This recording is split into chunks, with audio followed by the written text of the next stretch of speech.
Kita nyo po mga Tomodachi. Nandito na po kami sa pinaka-top ng Chocolate Hills. Isa po sa mga Chocolate Hills dito mga Tomodachi. Nakakain pa po ng bayaba si Tomodachi. Yan po mga Tomodachi. Antay lang ando idol. Madami na sila. Bali, ito na po yung pinakamataas. Isa sa pinakamataas po na Chocolate Hills. Here. Bali, kung mapapansin nyo po mga Tomodachi, yan na po yung mga Chocolate Hills. Yan po. Kasi ito po yung isa sa pinaka-highlight po. Pag sinabi pong Bohol, mga Tomodachi,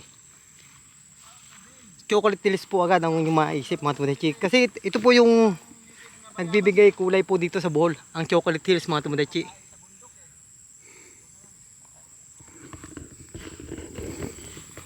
Tayo galing airport, nagsundo tayo ni vlogger na si Tomodachi. Galing Cavite tayo. Tagalog tayo dito. Alam nyo po mga Tomodachi, siguro nakailang beses na po pabalik-balik dito sa Bohol. Ngayon ko lang nalaman na yung palang lugar na kinatatayo ng bahay ng misis ko ay isa rin sa part ng Chocolate Hills mga Tomodachi. Kaya parang nagulat ako. Kasi yung bahay po nila, andun lang siya sa may yung likod po nung bahay po ng misis ko, andun po yung isang Chocolate Hills. Kaya parang nasyak ako ngayon. Palibasa, hindi ko po kabisado itong lugar na to. Pasensya na po kayo, medyo gulo na po yung buko kasi malakas po yung hangin dito eh. Pinagpawisan po, kahit malakas po yung hangin, pinagpawisan pa rin po kami. Yun na po dito mga Tomodachi. Bali, ito po yung pinakatuktok po ng Chocolate Hills mga Tomodachi. Kaya medyo lumalamig na po mga Tomodachi. Nagpapag. Oo. Ganda pala dito mga Tomodachi. Bumaba na nga po dito yung yung mga ulap. Kung mapapansin nyo po mga Tomodachi. Kasi ito po yung pinakamataas dito sa isang part po ng Chocolate Hills na pinakamataas. Ayun po mga Tomodachi.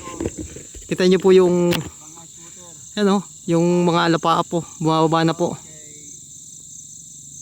Yung asawa, kay Gisil. Ma'am. Ting. Munduha.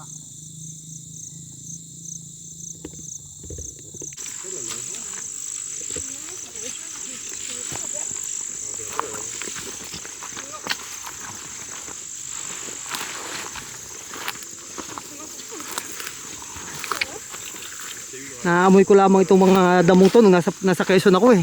Sa probinsya mo lang talaga kumaano. Pag ako'y nag-ano ng baka.